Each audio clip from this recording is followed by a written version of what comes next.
Olá, pessoal, boa tarde, sejam bem-vindos. Nós estamos aqui escondidinhos atrás de alguns monitores, aqui no estúdio da USC. Eu sou a Silvana Carivá, estou aqui apresentando para vocês mais uma vez através do Mulheres Empoderadas. Estou aqui na companhia da nova colega de projeto, a Juliana. Estamos também ali nos bastidores com a nossa colega, a Grazi, que também está nos ajudando. Sejam bem-vindos, alunos.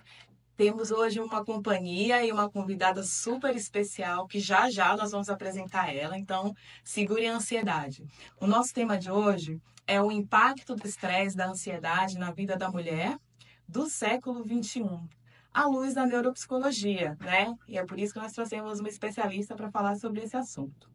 É, Bom, como vocês sabem, o Mulheres Empoderadas é um projeto de extensão aqui da USC, né? É um projeto de apoio a entidades sociais. Esse projeto vem com essa ideia de empoderamento feminino através da saúde mental sempre. E a gente traz sempre assuntos relacionados a essa temática. Essa discussão de hoje é pertinente, é muito atual, né, Ju? Isso, é um assunto que não é novidade para ninguém, mas que está muito longe de a gente esvaziar ou contemplar todas as suas nuances. Perfeito. A Ju também vai dar um recado agora para a galera da USC que está entrando aí, que está visualizando o nosso podcast ao vivo. Isso.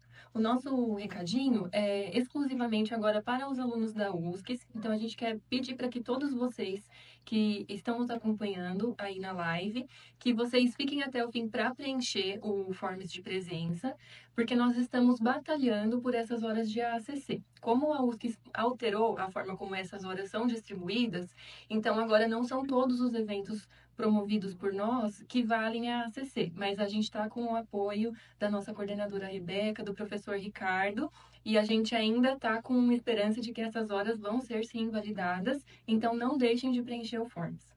Isso mesmo. Fiquem até o final que já já a gente libera aí para vocês, tá? Mas independente dessa questão das horas, esse tema é um tema maravilhoso. Eu acho que vale a pena a gente ficar, né, até o final da live. Vai ter aí, a professora vai tirar algumas dúvidas, né? E o que a gente pode falar sobre esse assunto, né? Nos dias de hoje, falar sobre estresse e ansiedade não é mais uma novidade, como a Ju falou, né? Especialmente quando o foco está na experiência dessas mulheres na nossa sociedade, nós todas. E, porém, né, essa relação das mulheres com esses estados emocionais e complexos é mais antiga e profunda e está marcada pela nossa história, né? Porque nós estamos nesse lugar de cuidar. Então, nós acumulamos, né, com esse modo de produção doméstico e modo de produção capitalista, a gente acumulou um monte de função aí. Então, esse estresse e essa ansiedade vem também disso, tá? E é historicamente. É isso mesmo, Sil. E quando a gente fala sobre isso ser algo histórico, né? A gente tem que pensar que por séculos e séculos as mulheres têm sido condicionadas, elas precisam se encaixar em moldes de gênero pré-estabelecidos dessa sociedade que é limitante de diversas maneiras. E aí a gente fica com aquela expectativa de ser cuidadora, de ser mãe, também de lutar pela nossa carreira profissional. Também não é só lutar pela carreira profissional, mas é que ela seja também bem sucedida e sem perder todos aqueles atributos que nos foram colocados, né? Feminilidade, gentileza. Então, é um espaço que vai gerando tensão emocional. Para muitas mulheres, essas pressões internas e externas, elas vão se traduzir em estresse crônico e ansiedade. E muitas vezes a gente vai sentir aquela sensação de inadequação ou de não estar dando conta. Exato, né? E essa questão de gênero também não pode ser ignorada quando a gente fala de estresse e ansiedade, porque a nossa sociedade ocidental ainda impõe normas de gêneros que frequentemente elas são opressivas e são contraditórias também, né? A gente precisa atuar em vários campos ao mesmo tempo. Então, a mulher contemporânea, ela ainda, apesar de ter conquistado muitos avanços significativos, ela enfrenta desafios adicionais por ser constantemente confrontada por essas expectativas irrealistas, né? Acerca do nosso corpo, da nossa identidade, do nosso trabalho, da nossa performance também no lar. Então, essa heteronormatividade, que a gente já falou sobre esse termo em outras lives, ela é que dita esses comportamentos, né? Os papéis sociais. E esses sentimentos que geram através dessa heteronormatividade, eles são apropriados, entre muitas aspas, a cada gênero. Então, o homem tem um papel, a mulher tem um papel estabelecido na sociedade. E a gente está aqui hoje justamente para problematizar essas questões e o quanto de sofrimento vem através desses papéis, né, Ju? Exatamente, porque se a gente pensar que, por um lado, a gente tem um movimento crescente de emancipação, que isso não pode ser negado, né? E aí a gente vê as mulheres ocupando mais espaços, tendo mais autonomia. Por outro, a gente ainda não pode também deixar de enxergar que há também um molde que é, de uma certa forma, aprisionador, né? Dessa realidade de tem que ser, você, tudo bem, você pode, né, ter sua carreira, mas também você tem aquela segunda jornada te esperando em casa, né? E aí essa sensação de nunca ser o suficiente. A ansiedade, muitas vezes, ela é silenciosa, ela é invisível e, em alguns casos, ou em muitos casos, ela pode ser uma das respostas mais comuns desse dilema.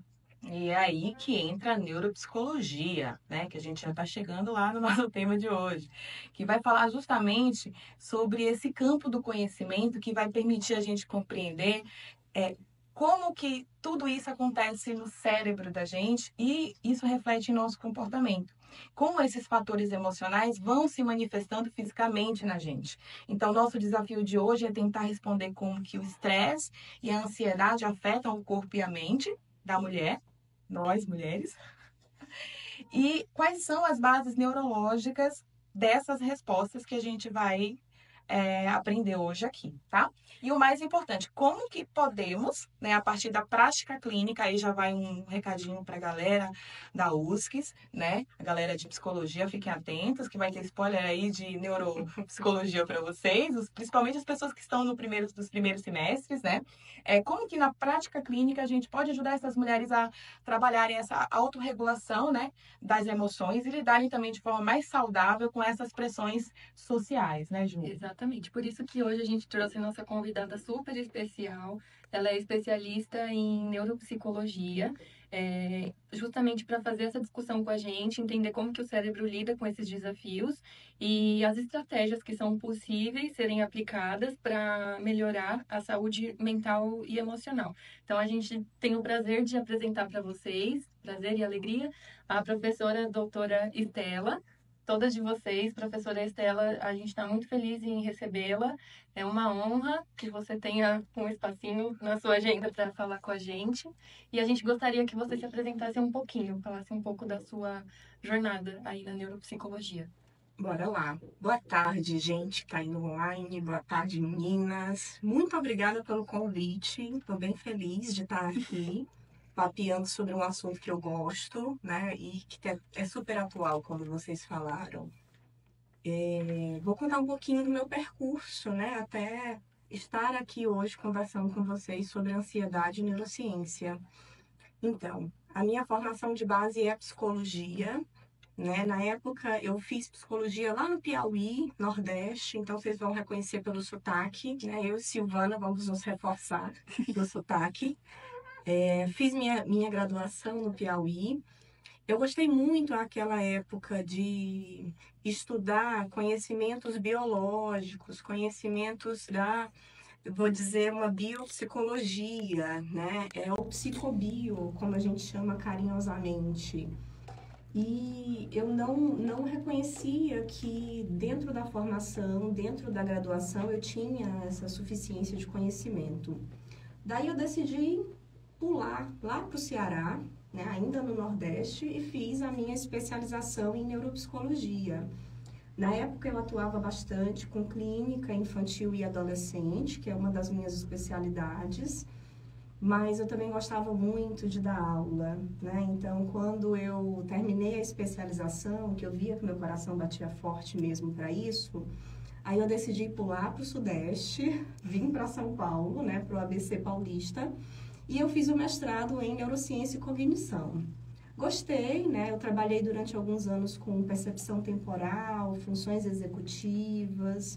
Eu gostei muito de trabalhar com pesquisa, ainda em psicobio, né? Gostei tanto que decidi que eu queria fazer o doutorado na mesma área, né? Então, eu migrei um pouquinho de tema de pesquisa eu fui para tomada de decisão, ainda em funções executivas, fiz o doutorado e aqui estamos nós conversando, né? Eu sou professora da USCS de psicologia e gosto muito e atuo bastante com neurociência, neuropsicologia e análise do comportamento. Perfeito, maravilhosa, né? Você viu que a gente está com uma convidada de peso aqui para esse tema hoje. Então, tô até tremendo aqui nas cadeiras. Não, que não. Então, Pro, eu queria aproveitar essa expertise e te perguntar assim, o que exatamente é a neuropsicologia? Para quem nunca ouviu falar sobre esse tema, né, essa palavra aí deixa a gente um pouquinho mais confusa, mas o que é isso e quais são as áreas que ela abrange, né, no estudo do comportamento do comportamento da mente, na verdade, né? Então, bora lá. Neuropsicologia, ela é um pedaço das neurociências, né? Esse termo, acho que é um termo mais amplo, que todo mundo conhece porque está muito em alta. De vez em quando a gente escuta uma reportagem, a gente vê divulgação científica que fala sobre sono, alimentação, né? O efeito do estresse, como a gente vai conversar hoje, na atividade encefálica. Então, a neurociência como um todo, ela é uma área que ela tenta olhar para como que a atividade encefálica acontece. E a neuropsicologia, ela é uma super mistura de neurociência e psicologia, né? O próprio nome é essa mistura. E essa mistura diz o quê? Tá, então vamos estudar essa atividade encefálica e relacionar ela com o nosso comportamento, com as nossas emoções, com a nossa cognição, né? Então, o objetivo da neuropsicologia é criar uma relação entre as nossas funções cognitivas, né? O que é a memória, né? O que é a linguagem, o que são as funções executivas, o que é senso-percepção, o que é a atenção e como que isso se expressa no nosso comportamento, né? E no nosso afeto. Perfeito. Certo. Então a gente pode entender que a neuropsicologia é o encontro dos estudos da neurociências com a psicologia. E aí, quando a gente pensa em ansiedade e na forma como ela pode afetar a saúde física, quais seriam os órgãos ou sistemas do corpo que sofrem mais com essa relação mente-corpo? Tá. Acho que a melhor resposta é a gente pensar o corpo como uma coisa só, né? Então, pensa um sistema grandão e para a gente entender essa resposta da ansiedade, a gente precisa falar sobre cortisol, né? Ou a resposta do cortisol dentro do nosso corpo, né? Primeiro, a gente pode pensar a nível sistêmico. Como que esse cortisol, uma vez que ele é liberado em maior quantidade, que é o que a gente está chamando de estresse ou de aumento de ansiedade, né? De mobilização corporal, como é que esse cortisol ele é distribuído e ele vai mexendo com o nosso funcionamento, com o nosso metabolismo como um todo. Então, vou tentar trazer aqui de um jeito didático e quem não entendeu pode fazer pergunta aí que eu respondo, tá? Então, bora pensar assim. A gente tem, né, na nossa atividade encefálica como um todo, a gente tem dois funcionamentos, dois modos de operar. Tem um modo de operar que a gente controla, né, que é voluntário, e tem um modo de operar que a gente não controla, que é involuntário. E para a gente entender a resposta do estresse, a gente vai, né, eu quero explicar primeiro esse modo involuntário, que chama sistema nervoso autonômico, né? Esse sistema nervoso, né, a gente pode, para a gente compreender melhor como ele funciona, a gente pode pensar numa balança, né? Ele tem dois componentes autonômicos que a gente não controla. Um primeiro componente, vou usar dois termos difíceis, mas devagarzinho vai ficando fácil de entender. É um componente parasimpático e o outro componente da balança é um componente simpático.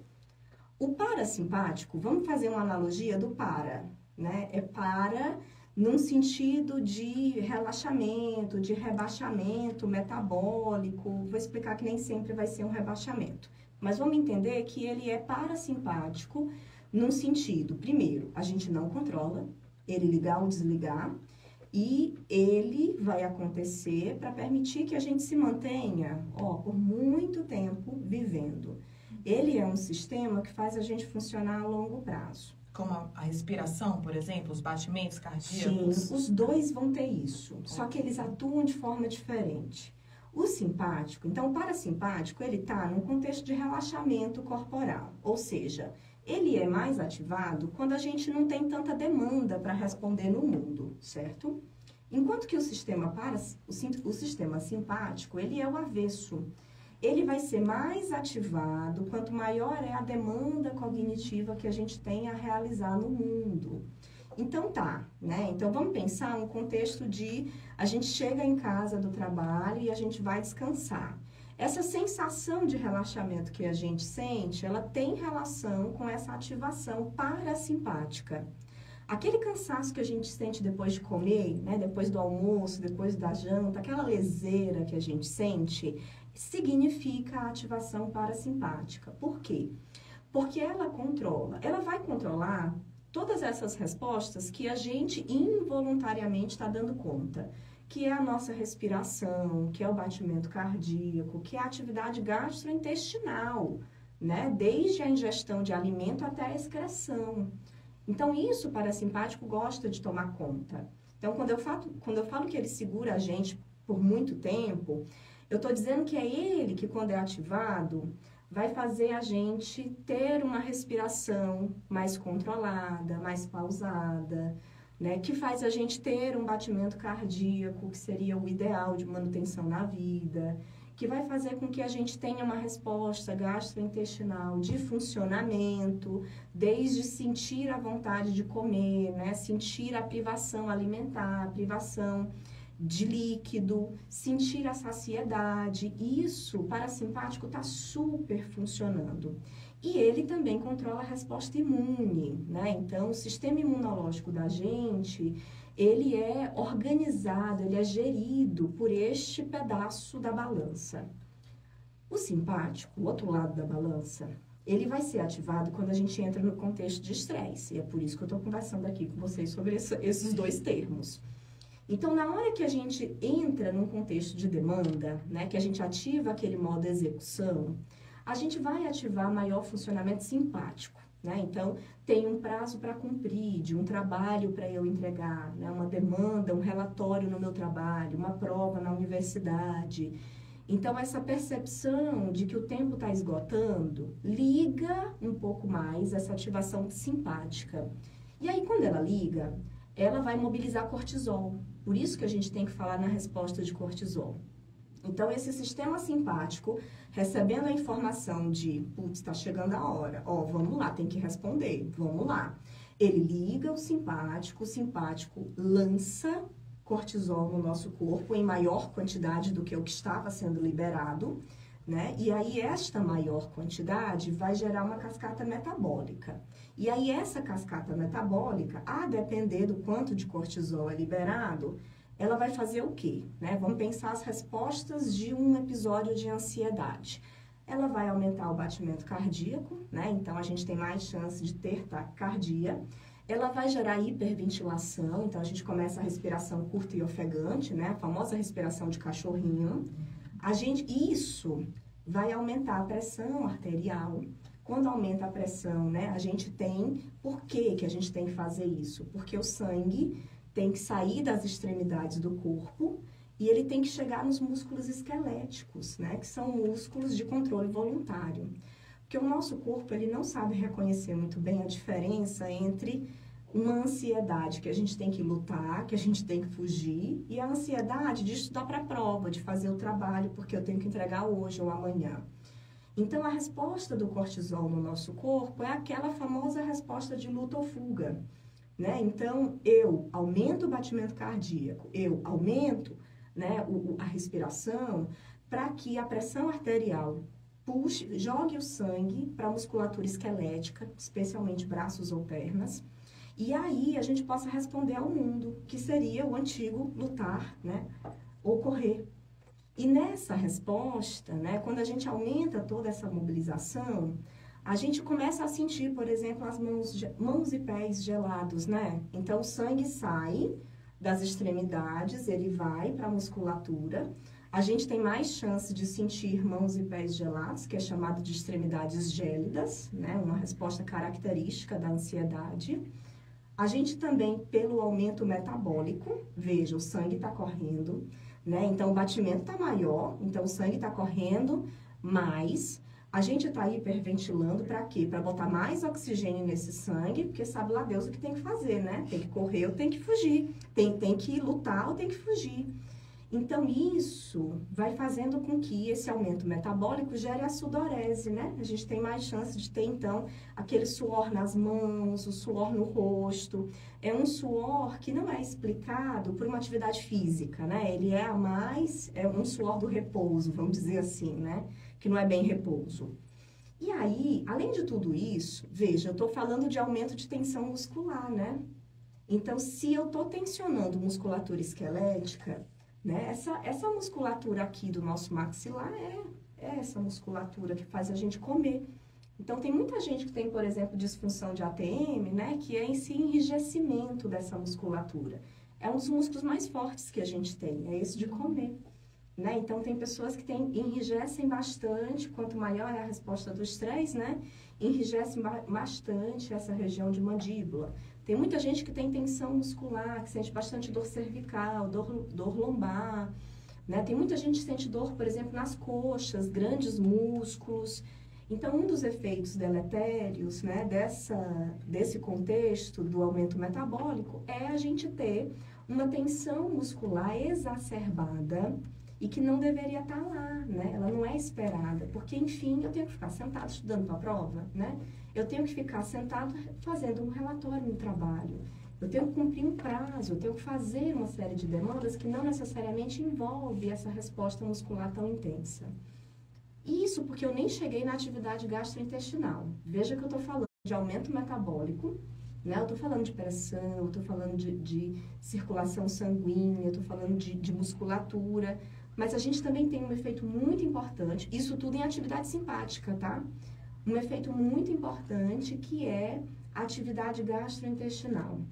Lembra que eu contei que o parasimpático, ele controla a nossa atividade gastrointestinal ali na paz, Sim. né? Na paz. Agora, quando a gente tem uma maior mobilização simpática, né? A gente começa a ver uma atividade gastrointestinal que ela vai ficando meio travada, vou dizer assim, didaticamente. O que eu estou chamando de travado? Sabe a resposta da boca seca da ansiedade, né? A salivação, ela decorre de atividade digestiva, ela é feita para isso. Mas quando eu digo que a atividade simpática trava, né, essas respostas gastrointestinais, se eu for de cima para baixo, né, ela começa travando aqui na salivação. Então, a resposta da boca seca, ela tem relação com esse aumento simpático, que é um aumento de atividade de cortisol. Então, boca seca começa a acontecer. As pessoas podem ter aqui ainda de tensão muscular, o famoso bolo histérico, que é aquela sensação, né, de que a garganta está meio presa, de que não passa, o alimento não desce direito, né, por tensão muscular também. Aí as pessoas vão ter uma sensação, né, elas podem ter dois contextos, ou elas podem diminuir a sensação de fome, né, então se eu estava num contexto de fome, o aumento da ansiedade pode tirar, jogar fora. Então, eu perco essa sensação da fome, porque isso não é importante no momento. É isso que o nosso corpo está dizendo. Comer não é o importante, o que é importante é resolver o problema. Né? Um problema que depende, inclusive, da alimentação. Mas não é isso que o nosso corpo está entendendo. Né? E aí, a gente tem mais chance de diminuir a atividade gastrointestinal, por exemplo, de digerir alimento. Quantas vezes a gente não já se deparou com uma situação de aumento de cortisol, aumento de ansiedade e o alimento fica aqui no estômago e ele não desce, né? A gente fica com a sensação de que a digestão está lenta e ela está, né? E ela está, porque isso não é entendido enquanto o importante no momento. E isso também vale para a questão de excreção, né? Tanto essa mobilização de cortisol, ela tira essa sensação da fome, quanto ela tira, por exemplo, a sensação de que eu tenho que fazer número 1, de que eu tenho que fazer número 2, então urinar, o defecar, ele pode ser retirado quanto maior é a atividade simpática, a mobilização simpática. E é por isso que muitas pessoas relatam sensação de constipação, né? Então, eu demoro para ir no banheiro, quanto mais eu tenho mobilização de ansiedade.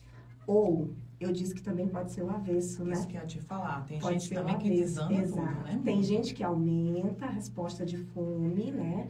A pessoa passa a consumir mais alimento como uma estratégia compensatória de alívio de ansiedade. O que o simpático faz, de fato, é retirar isso, porque ele entende enquanto não importante naquele momento. Só que, enquanto compensatório, a gente pode recrutar mais a comida, especialmente comidas mais calóricas, comidas com maior teor de gordura, com maior teor de açúcar. Por quê? Porque o corpo está dizendo assim, então, se eu estou gastando, se eu estou mobilizando as reservas de glicose, que é isso que acontece com a ativação simpática, então eu preciso de mais comida, né? Então vai ter essa busca e uma busca também, compensação, enquanto vou comer mais o doce, vou comer mais o chocolate, para aliviar o contexto da tensão que sinto, né? Ainda no contexto da excreção, eu falei da situação da constipação, mas algumas pessoas têm um efeito reverso, né? Como a diarreia, que também é um desarranjo da atividade gastrointestinal provocada pelo aumento da resposta de cortisol. Então, olha o tanto de coisa que vai acontecendo no nosso corpo por mobilização dessa atividade simpática. E aí tá, né? Vou falar mais duas coisas e a gente pode passar para as perguntas. Essa mobilização simpática, não é que ela não deva acontecer, tá, gente? É ela que segura a gente no mundo moderno. Acho que isso é importante. O cortisol é importante. A gente precisa dele para responder ao mundo, né? A mulher, com uma série de atividades que ela executa no dia a dia, especialmente no perfil multitarefa, ela trabalha, ela cuida da casa, ela cuida de filho, ela precisa dessa atividade simpática atuante, né? Então, quando eu falo que ela gera mobilização de cortisol, não entendam que ela não deveria acontecer. Qual é o nosso problema? É ela ficar lá. É a gente ligar o botão do sistema simpático e ele fica lá, e fica lá, e fica lá, sem que a gente tenha esse balanço simpático. Lembra que eu falei que é uma balança, né? A gente precisa desse balanço simpático e parasimpático para regular o funcionamento do corpo. Se a gente se mantém durante muito tempo nessa casa simpática, a gente entra num contexto que é chamado de estresse crônico. E o estresse crônico, ele é deletério, né? Ele gera maior processo inflamatório. Isso pensem sistemicamente, tá? Ele gera maior processo inflamatório no corpo, né? Ele está associado a falhas de memória, a falhas de atenção. Ele está relacionado a uma coisa muito importante, que é rebaixamento da resposta imune. Lembra que eu falei que o sistema imunológico, ele é melhor gerido pela atividade parasimpática. Então, se a gente se mantém muito tempo na atividade simpática, a gente vai atrapalhar o funcionamento imunológico. E esse atrapalhar é o que muitas vezes a gente se depara, num contexto de estresse crônico, com adoecimentos constantes, né? A pessoa tem mais chance de pegar uma gripe, um resfriado, né? Quem nunca também passou por isso? Então, essa é uma das consequências mais marcantes que a gente vê de respostas de cronicidade do cortisol, do estresse, que é essa atividade sempre muito focada no simpático. Não sei se eu me fiz entender direito. Ah, perfeitamente. Tá vendo por que a gente chamou ela? É justamente pela aula que a gente ia ter aqui. E aí, só pra gente entender, assim, para as pessoas que são leigas ainda, né, que não tem muito o uso desses termos técnicos, talvez aí, existe uma diferença, por exemplo, nas áreas cerebrais, quando elas são ativadas, né, dependendo da intensidade do estresse ou da ansiedade, ou nem? Muita, mas muita. Né? Se a gente pensar resposta de cortisol, a princípio, o cortisol, ele é feito, né? Eu falei aumento metabólico. Então, ele vai realçar a atividade cognitiva, porque a ideia por trás é lida com a demanda. Né? Você tem que resolver uma demanda que é um pepino à sua frente. Então, para a gente resolver essa demanda, a gente tem que ter uma mobilização de áreas encefálicas que vão dar conta do recado. Né? Quando eu falo mobilização, eu estou falando de áreas de planejamento, de tomada de decisão, de solução de problema. Elas têm que aumentar em atividade para elas permitirem que a gente lide com a demanda que está à nossa frente. Né? Essas áreas, elas vão precisar chamar a memória de longo prazo, para dizer assim, ei, o que tem que fazer? Quais são os arquivos que eu tenho da minha vida que tem relação próxima com isso que eu tenho que lidar no mundo, né? Então, a gente tem uma atividade aumentada para processamento da atenção, para memória, para funcionamento executivo, né? Então, um exemplo bem simples, nem falei, a atividade simpática, ela aumenta, por exemplo, ela provoca dilatação pupilar. E essa dilatação pupilar, contração pupilar, desculpa, é a gente prestar mais atenção à pessoa que está na nossa frente, ao estímulo no mundo, é a gente reter mais, né? A gente dar conta do recado, como se fosse um binóculo que a gente estivesse intensificando a atividade. Então, quando eu tenho essa resposta pupilar, eu também tenho por trás uma atividade cognitiva para facilitação atencional, né? Para facilitação senso-perceptiva.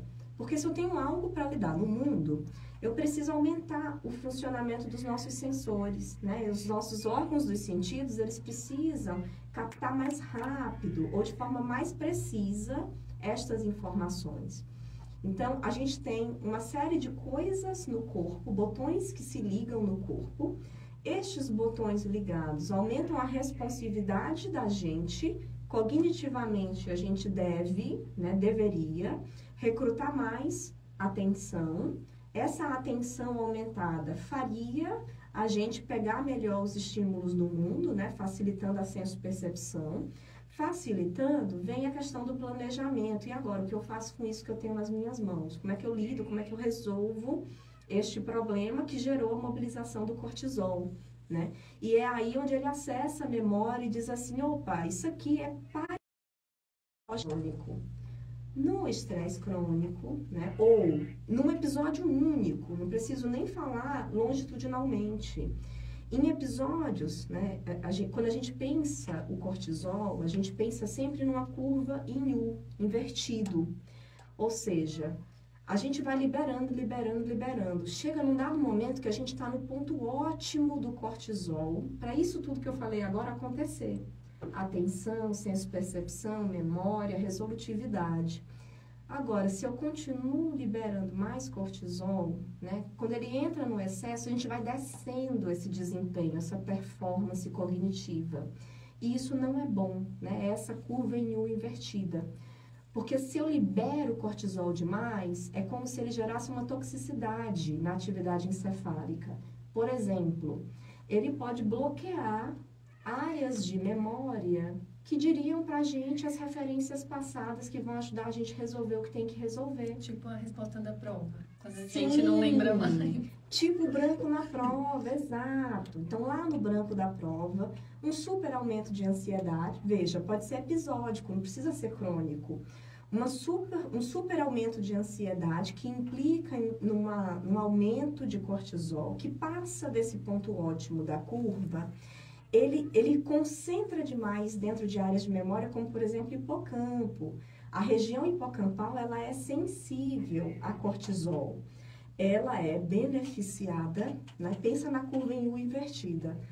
A região hipocampal é beneficiada com um certo limite de cortisol. Passou disso, o cortisol começa a bloquear a atividade hipocampal, como se fosse um tamponamento.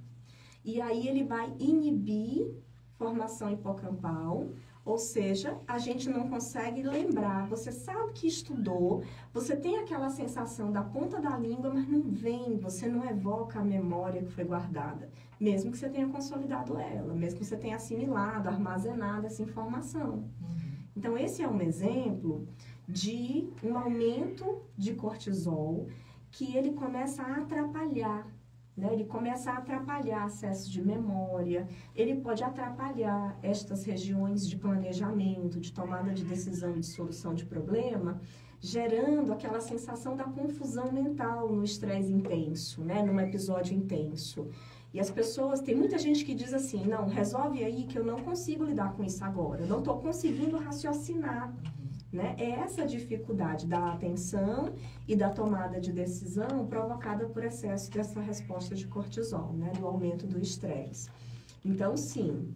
E cronicamente, né, também. Então, tanto de forma aguda, intensificada, quanto cronicamente. E aí vem uma das grandes mazelas que a gente tem na sociedade, que é Estresse crônico, né? Quando eu falo crônico, eu estou falando manutenção no tempo, gente. Você se mantém dentro da atividade simpática,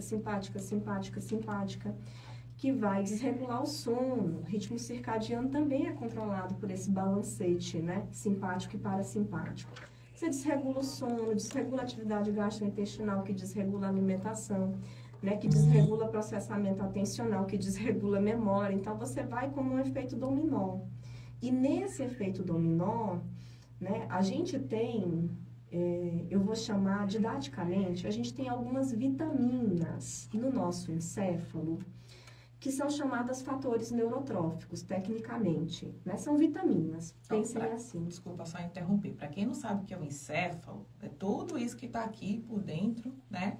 Para o pessoal que não acompanha neuropsicologia e nem neurociências, aí às vezes a gente usa uns termos aqui, vamos lá, e que raio que é esse encéfalo?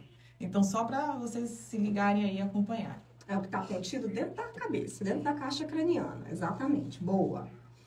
Então, quando a gente tem um aumento, uma manutenção dessa resposta de estresse, cronicamente falando, a gente começa a desorganizar estas vitaminas que eu estou chamando, né? Que são estes fatores neurotróficos.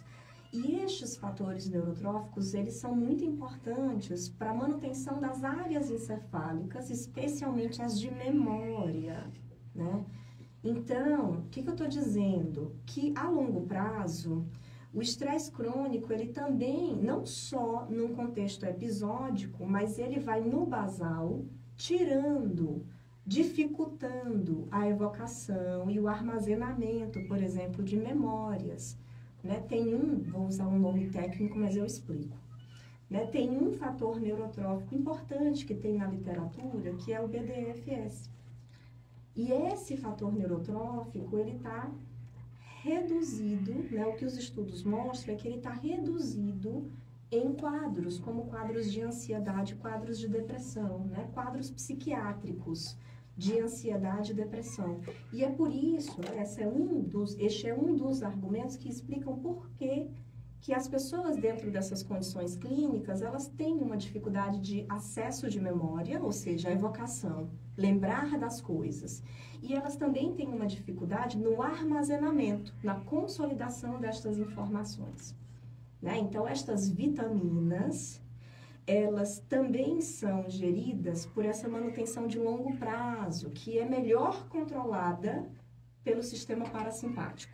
Então, vejam que o parasimpático segura a gente a longo prazo e o simpático segura a gente a curto prazo, né? Porque ele gera essa mobilização para a gente correr atrás, né? Só que parasimpático é o que segura a gente no contexto de saúde, da vida, nessa regulação hormonal, né? Resposta de cortisol, sistema imune, estes fatores neurotróficos também, né? Então, tudo isso é importante da gente pensar a nível cognitivo. Então, tem efeito deletério agudo, né? Um episódio como o branco na prova, e tem efeito de cronicidade também.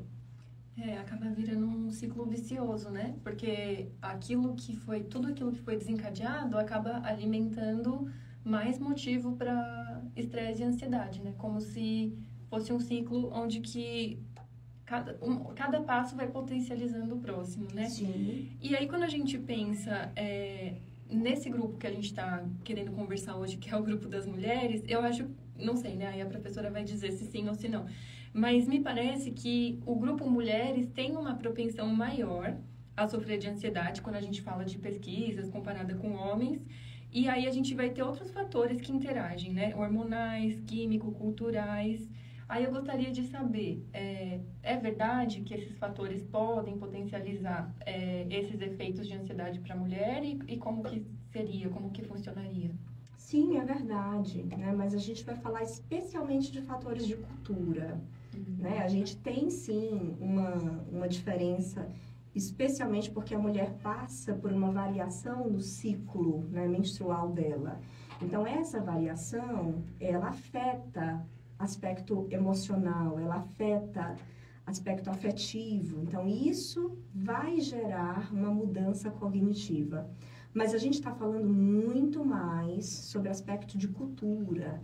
que é o nível de exigência que é cobrado, né, o nível de resposta, as dificuldades, as discrepâncias sociais que a gente tem dentro de contexto de trabalho. Por exemplo, desigualdade salarial. A desigualdade salarial que pode desembocar na busca de uma segunda opção de emprego, né? Então, a pessoa já tem uma dupla jornada de trabalho, né? Então, se a gente puxa só esse exemplo pequeno, a gente já entende o aspecto cultural e a sobrecarga que vai acontecendo e que vai gerando esse efeito, essa cascata de cortisol que a gente falou agora há pouco. Então, tem muito poder cultural aí envolvido, né? Então, se a gente pensa a mulher enquanto uma preocupação de desempenho, de performance... De ter que provar também, né? Não precisa, parece que a gente provar mais dentro do mercado de trabalho. Até por essa desigualdade prévia, né? Se existe uma desigualdade por trás, esse desnível já te faz precisar, né, buscar. Então, eu preciso demonstrar que faço melhor, faço mais, que sou capaz, porque existe um desnível prévio ali existente. Isso porque a gente nem entrou no mérito da quantidade de atividades que são exercidas fora do contexto do trabalho, né? Então, se a gente pensar em nichos, dentro desse trabalho, né, a gente vê muito um peso da performance por este desnível, a gente vê um peso estético, que não necessariamente está atrelado ao homem, né? Então, eu preciso performar, mas, ao mesmo tempo, eu preciso ter preocupação estética envolvida, né? E este é mais um custo, porque por trás eu tenho que ter um cuidado, eu tenho que cuidar no currículo, né? Eu tenho que cuidar na performance, eu tenho que cuidar em 1001 coisas, e eu ainda tenho que cuidar no aspecto estético. Isso porque a gente está falando de uma mulher, aleatoriamente, né? Que só trabalha e cuida da casa. E quando a gente coloca aí as outras camadas que vêm de atividades que a gente tem para exercer, que é ser mãe, né, esposa, cuidadora dos pais. Aí é um ponto importante, porque imagina só, Silvana, você voltou do trabalho, você já está cansada, né? Você voltou do trabalho e o que a gente esperaria? Que você chegasse em casa e você tivesse maior atividade parasimpática, né? Para dar uma compensada, para dar uma regulada. Né? Sabe aquela sensação de chegar em casa, tirar o sapato e sentir aquele ufa, né? Não sei o que é isso. É bom demais. Eu não sei não. É bom demais. Então, essa sensação, né, da gente trocar de roupa, tirar a roupa que discrimina o trabalho, né, que é uma referência do trabalho, tirar o calçado, que é uma referência do trabalho, e a gente pôr uma roupa e um calçado, que é uma referência de casa, em teoria, considerando que a casa seria um espaço reconhecido como relaxamento, descanso, a gente ligaria um pouco mais esses botões do parasimpático, né? É tanto que muita gente, quando chega em casa, a sonolência começa a bater mais. Essa sensação do tirar o calçado, né? Peguem por este exemplo. Né? Aquele friozinho gostoso quando a gente volta e dá aquela relaxada, porque fechou a porta de casa. Agora, e se a gente está falando, veja, é uma referência da casa em que eu chego e eu tenho a oportunidade de relaxar. E se esta casa me gera uma outra informação? Outra demanda. Ela é demanda para filhos, ela é demanda de cuidados domésticos. Então, se você chega em casa, você tira o sapato e a informação que vem à cabeça são as demandas parentais e domésticas, esse ufa, ele não é sentido, ele é reduzido. E você sustenta a atividade simpática, né? Você vai mantendo ela. E mantendo ela, a gente entra naquele contexto que a gente estava falando agora há pouco. Né? Então, pensar num balanço ideal é a gente pensar em atividades que provoquem menor demanda cognitiva, contrabalanceando, né? Equiparando ali aquele custo que já tive ao longo do dia inteiro, né, de atividade simpática para fazer demanda. E será que quando chegaria, então, o momento dessa mulher dormir, é possível a gente dizer que o cortisol dela subiu tanto que agora veio a insônia? Faz algum sentido? Faz bastante sentido, né? Porque essa atividade simpática em excesso, ela não é papum, ela não é uma escada binária, 0 ou 1. Agora pronto, posso relaxar. E você, puf, desliga. Isso não acontece, isso é gradativo. Então, muitas pessoas vão apresentar uma dificuldade porque elas liberaram tanto cortisol, elas se mantiveram tanto na atividade simpática por excesso de demanda, que elas demoram a desligar, né? Então, isto é gradativo. Ou quando tenta desligar, o sono também. Gente, ser mulher é muito difícil. Quando você deita, né, e vai dormir, acha que vai ter um sono reparador, você tem uma noite de perturbação, né? Você não descansa, porque o sono também não é um sono reparador. Você acorda, às vezes, muito mais cansado do que quando você foi dormir. E você sabe que quando adulto, a gente esquece disso. A gente lembra muito bem disso com bebês.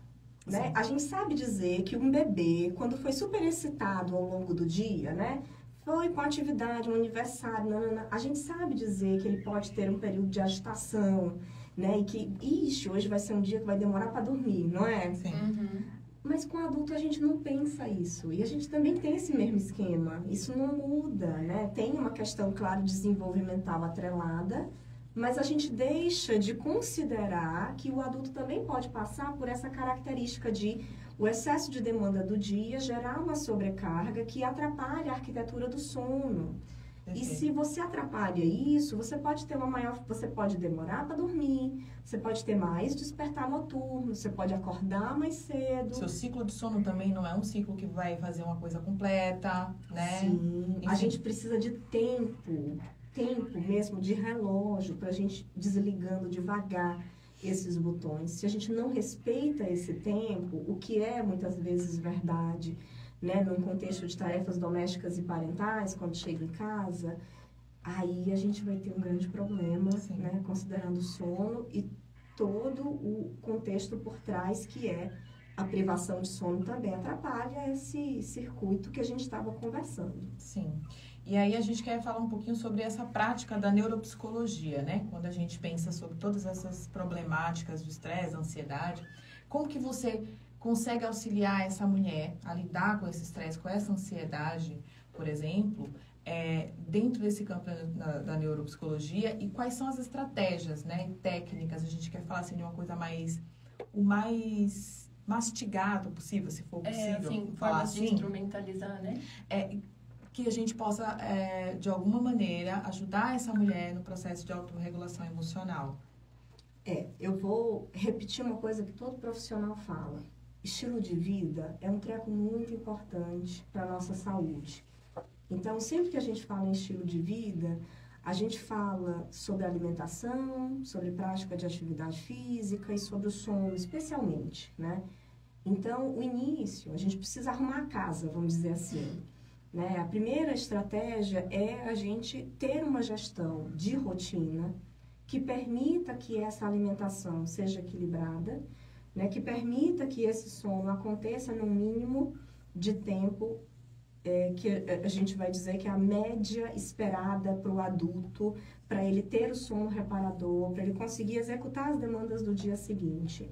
E sem dúvida alguma, atividade física. Então, são práticas preconizadas pela Organização Mundial de Saúde, né? E que elas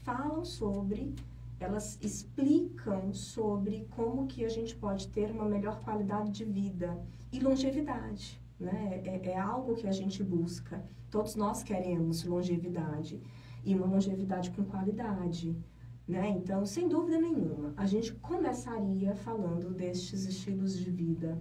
Uma organização de rotina que permitisse a prática de atividade física, mesmo que a gente esteja falando, né? Vamos dizer, uma mulher que faz muitas atividades, volta para casa, ela não tem tempo para nada. Até atividades como quanto tempo, né? Percursos que você faria de carro, se você vai à padaria, se você vai até tal coisa, dentro dessa tua rotina que já é habitual, faz isso a pé, né? Se a gente não está falando de um percurso que atrapalhe o resto desse tempo, faz isso a pé, né? Se você mora num andar razoável para você descer e subir as escadas, né? E você tem joelho bom, né? Vai de escada, né? Sobe e desce de escada, mesmo que isso seja implementado nessas situações que já são a nossa prática diária. Né? Tem muita gente que diz, não consigo incluir atividade física, isso, né? De eu ir para um pilates, de eu ir para uma academia, de eu descer na academia do meu prédio. Tem muita gente que diz que não consegue implementar isso dentro da sua rotina. Então, se é verdade isso, que você consiga pelo menos adequar determinadas condições como essas, né? Vou evitar um pouco mais o elevador, se eu já vou à padaria uma vez na semana, eu faço isso a pé, né? Eu vou diminuir as idas de carro, especialmente, né, em situações, em cidades menores, né, que o deslocamento é menor, como de São Caetano.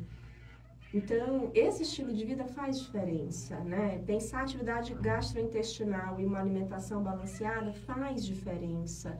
E a gente também pode pensar no sono a nível de higiene do sono, né? Então, fisiologicamente, né, se a gente pudesse dizer o que é esperado para a gente não ter o exemplo que você falou, né? Você está super estimulada, você vai dormir, você fica com os olhos super abertos e você não descansa.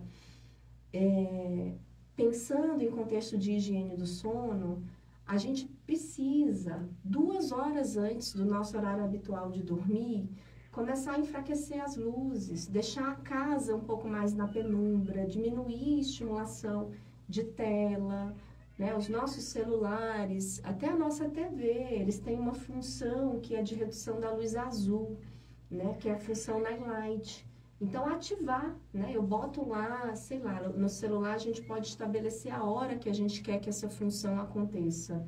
Então, eu posso, a partir das 8 da noite, eu tenho lá a função Highlight, que ela, quando ativada, né, ela diminui uma intensidade luminosa que entra pelos olhos e ela te mantém desperto, né? Ela te mantém em vigília por mais tempo.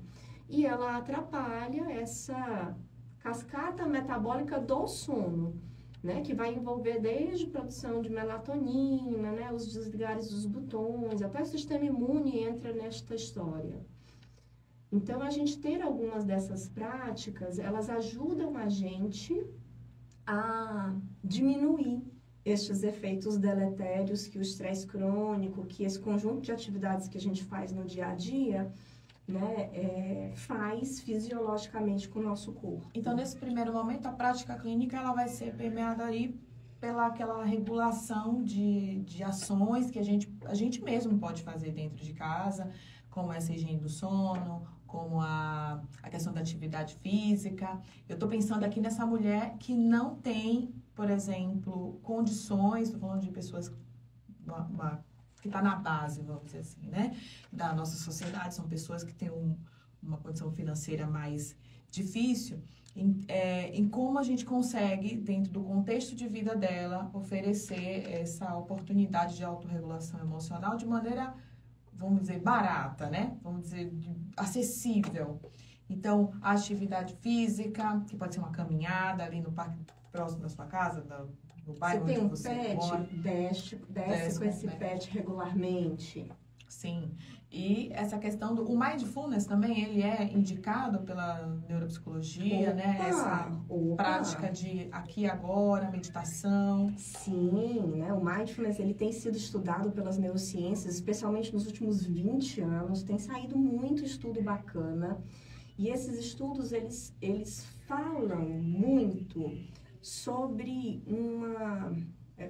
vou chamar um termo técnico e eu explico, né? É uma atividade que vai gerar um contracondicionamento. Porque, vamos lá, essa história do estresse crônico, ela vai treinando o nosso corpo a se manter estressado. Sim. Né? Então, a gente mantém por mais tempo a tensão muscular, a gente ativa, como se a gente sensibilizasse mais para o estresse. Então, se a gente aprendeu a estar neste contexto mais ativado de estresse, a gente precisa incluir atividades no nosso dia a dia que vão fazer um efeito contrário, que é este contracondicionamento. Então, o estresse, ele é condicionado e a gente precisa criar uma prática que vá na contramão, né? Que é este contracondicionamento respondente do cortisol, da ansiedade, do estresse. E uma dessas práticas, validadas cientificamente, é o mindfulness, né? é uma atividade dentro das práticas de relaxamento que a gente vai dizer práticas. Vamos fazer uma separação. Existem práticas de relaxamento ativas e existem práticas de relaxamento passivas. A gente precisa das duas, tá? Então, a atividade física é uma prática de relaxamento ativa, certo? Então, a gente, sei lá, eu vou entrar num grupo de bike uma vez na semana, é uma prática de relaxamento ativa. Agora, se eu disser, vou fazer a prática do mindfulness, né? Vou encontrar 10 minutos para eu treinar o relaxamento, para eu treinar a atenção plena, eu estou falando de uma prática passiva, né? Marquei no salão uma massagem, né? A massagem é uma prática de relaxamento passiva, né? Então, estas práticas, elas guiam a gente neste contracondicionamento, né? Dessa resposta do cortisol, desse aumento de atividade muscular esquelética que a gente quer reduzir. A gente precisa diminuir para a gente conseguir dar conta do recado, vou dizer assim, que é um recado que muitas vezes é a continuidade deste estresse. Então, sim, atenção plena tem bastante estudo científico que mostra, né, é uma intervenção muito utilizada quando a gente pensa em quadros clínicos de ansiedade, de depressão, mas ela é aprendida. Eu acho que isso é importante. Existe bastante preconceito por trás das práticas de atenção plena. Muitas pessoas dizem, Stella, isso não é para mim. Nossa, mas isso aí é abraçar muito árvore, né? Não, mas isso aí eu não consigo. A minha cabeça é super agitada. Então, o mindfulness é um treinamento. E aí, para encerrar, a Ju está fazendo a última pergunta. Para você que estiver aí online, se quiser mandar mais uma pergunta aí para a professora, para a gente discutir aqui, fiquem à vontade, tá? Então, enquanto o pessoal de casa vai mandando aí pelo chat as perguntas, então vou fazer a última pergunta aqui, que a gente pensou para a professora Estela. Quais seriam as barreiras mais comuns, né, que são enfrentadas pelas mulheres na hora de gerenciar o estresse e a ansiedade de forma eficaz? Será que é a falta de conhecimento, de saber que essas técnicas são validadas?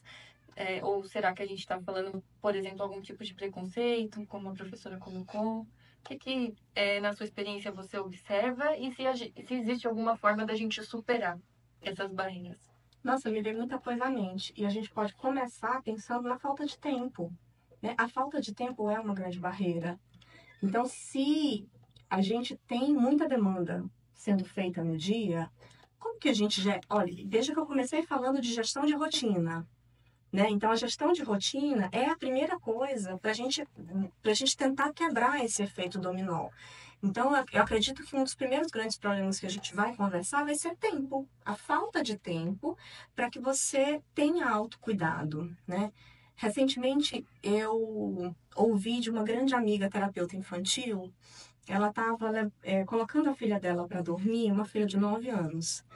E a filha começou a perguntar sobre cuidado e tudo mais. E ela, né, a mãe estava falando que, nossa, mas é uma das coisas mais difíceis, é a gente cuidar de uma outra pessoa, é o maternar e tudo mais. E a filha disse para ela, não, mamãe, a coisa mais difícil é a gente cuidar da gente. Cara, isso é muito verdade, porque enquanto mãe, a responsabilidade pelo outro te força, você vai, né? Você faz. Mas a gente esquece muito mais rapidamente da gente, né? Então, se a gente tem uma demanda do trabalho para entregar, a gente esquece mais rapidamente da gente. Então, se a gente tem mais uma coisinha, a gente vai esticando, né? Se eu tenho mais um tiquinho aqui para fazer no trabalho, eu demoro para comer, eu demoro para almoçar, eu demoro para tomar um banho, né? Eu demoro. Eu A gente vai estico mais um subvertendo as pouquinho. necessidades. Então, para mim, é uma grande verdade que essa criança de 9 anos disse. É muito difícil a gente cuidar da gente, né? E existe muita culpa atrelada à mulher de ter este autocuidado, né? De exercer isso.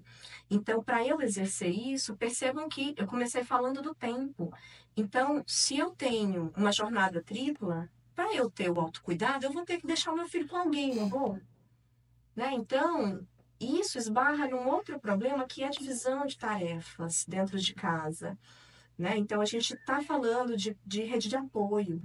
É preciso rede de apoio para que a gente dê conta de tudo isso. Autocuidado é mais uma demanda da gente, né? A gente encara com mais uma responsabilidade, é mais uma pedra no sapato. E não deveria ser, mas a gente tem esse sentimento pela sobrecarga de demanda no dia a dia. Né? Então, sentar e fazer a prática da atenção plena, como é que eu faço isso se eu tenho meu filho ali? Se eu tenho, né, a cozinha que precisa fazer a comida, se eu tenho... Então, ter pessoas, ter rede de... A mulher que deixa o seu filho, que se propõe a colocar o seu filho na creche para que ela tenha um turno, para ela dar conta de coisas, inclusive o autocuidado, ainda culturalmente, por muita gente ainda é mal visto. Né? E isso gera dor de culpa. Veja que a gente vai e volta falando da divisão de tarefa e da culpa. Divisão de tarefa e da culpa. Né? A gente tem muitos preconceitos de uma ideia de que a mulher ela pode ser a Mulher Maravilha, né? E que é bonito ser Mulher Maravilha. Isso é reforçado na nossa cultura, né? E eu acho isso o fim da picada. Porque a gente não dá conta, a gente não tem estes superpoderes. E se a gente bota ali, é porque a gente tirou acolá. Né? Então, se eu sou a Mulher Maravilha, que cuido do filho, que cuido da casa e que trabalho ainda por cima, eu tirei de algum lugar. Porque as 24 horas continuam correndo da mesma forma. A gente não prende o ponteiro, ele continua rodando. Tem alguém se beneficiando, né? Né? E o seu corpo não é este alguém. Né? Esse corpo está em sobrecarga. Então, a gente precisa pensar sempre um contexto de aldeia, né? Viver em sociedade precisa ser um contexto de aldeia. Essa rede de apoio pessoal, essa rede de apoio profissional, que permite que essa divisão entre demandas, ela gere espaço, ela abra espaço para que esse autocuidado venha. Né? Então, uma boa negociação dentro de casa é muito importante. Dias em que você possa destinar para o autocuidado e outra pessoa assume aquelas tarefas, né? Então, o preconceito alto e hétero, né? O meu preconceito de entender, estereótipo de mãe é uma coisa muito forte, né? Se a mãe não prepara a comida do filho, mas que mãe é essa, né? Então, existem muitos estereótipos do que é o maternar. E, enquanto a Mulher Maravilha, né, que é algo reforçado, você vai tentando dar conta. Só que esses estereótipos, eles são os que reforçam esse excesso de demanda. E esse excesso de demanda impede, vai treinando o condicionamento, né, de resposta de cortisol, de sobrecarga, e vai te pondo dentro do estresse crônico. Então, o contrário, reverter esse processo é uma boa rede de apoio, né? Que vai ali com o cônjuge, outros familiares. Isto é importante. Perfeito. E é isso, gente. Olha, infelizmente nós chegamos aqui no momento final da nossa live de hoje. Eu espero que vocês tenham gostado, mesmo diante dessas questões aí técnicas que tivemos aí, a queda do sinal, mas voltamos aqui. Eu quero agradecer novamente a professora Estela pela generosidade, por ter trazido de uma forma tão bacana, né, esse assunto para a gente poder pensar um pouco mais de como isso acontece aqui nos bastidores da nossa mente, do nosso cérebro, do nosso corpo. Quero agradecer também a nossa equipe do Mulheres Empoderadas, as meninas que estão aqui participando, o técnico que está aí com a gente também, dando maior apoio, a USCS por ter cedido espaço, né? E ao PAIS, que permitiu, né, o Programa de Apoio a Entidades Sociais, que permitiu que a gente pudesse também trazer para esse projeto, esse trabalho aqui nas redes sociais, tá? A gente vai deixar o Forms aí da galera do USCS para vocês poderem preencher, tá? Já tá aí a Grazi aí que tá nos bastidores, já deixou aí disponível para vocês. Então não deixem de copiar esse forms, preencher ele direitinho e mandar, que a gente está fazendo todo o possível para validar essas horas de ACC aí, tá bom? Ju, você quer falar mais alguma coisinha? Somente agradecer a oportunidade de estar aqui, agradecer a coordenadora do projeto, que é a Sil, porque é uma honra participar de uma iniciativa dessa e ter a possibilidade de dividir aqui os microfones com a professora Estela, ter acesso a esse conhecimento que eu considero que é muito importante, é muito falado, mas nunca é suficiente, a gente sempre aprende mais e mais. Lembrando que essa live vai ficar gravada. Se vocês não conseguirem visualizar todo o conteúdo, né? Porque a gente caiu uma parte aí. Essa parte áudio a gente também vai ter disponibilizado em breve. Vamos postar aí direitinho no Spotify. E aí eu vou passar a bola agora para a professora, nossa convidada de hoje. Faça suas considerações finais. Gente, eu super agradeço o convite. Que coisa boa a gente fazer divulgação científica, né? É isso que vocês fazem, parabéns. Acho que isso é preciosíssimo para a gente conseguir, inclusive, diminuir os preconceitos, né? Falar sobre isso e partilhar que a gente sofre com isso é muito importante. Então, acho que a divulgação científica é uma destas formas que vocês fazem de diminuir estes preconceitos, de levar a informação de uma forma acessível, de uma forma gostosa, né? E também falar para vocês que não esqueçam dos check-ups, né? Então, check-up, acompanhamento é algo muito importante.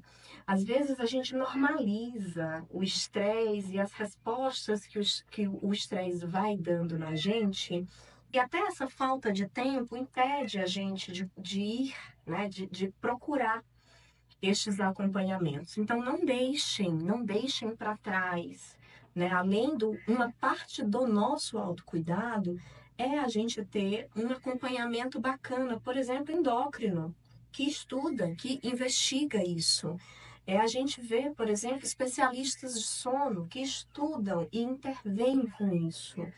É a gente falar de profissionais de saúde mental, né? Psiquiatras, neurologistas, psicólogos, que vão trabalhar com isso. Então, percebendo essas respostas de estresse e entendendo que isso não ajuda na nossa qualidade de vida, né? Não ajuda a gente conseguir ter longevidade, a gente precisa destes acompanhamentos. Olha que eu falei, rede de apoio pessoal e profissional, né? Profissional também está dentro destes check-ups, sem dúvida. Inclusive, existe a clínica de psicologia da USP, não é? Que é uma fonte também de procura dessa rede profissional. Sim, né? O serviço escola de psicologia da gente, a gente tem muito orgulho de dizer que ele oferta serviço de super qualidade, especialmente para a região do ABC, né? Realizando acolhimento, realizando psicoterapia, avaliação neuropsicológica, né? Aconselhamento profissional, enfim, a gente tem serviços muito bons aqui. E gratuitos. E né? gratuitos. Olha aí, rede de apoio profissional, a gente só precisa do tempo, né? Olha a história do tempo como a primeira peça do dominó que deve ser derrubada. Com certeza. Então é isso, meninas. Muito obrigada mais uma vez. Espero que vocês tenham gostado mesmo. Ó, um grande beijo. Até mais.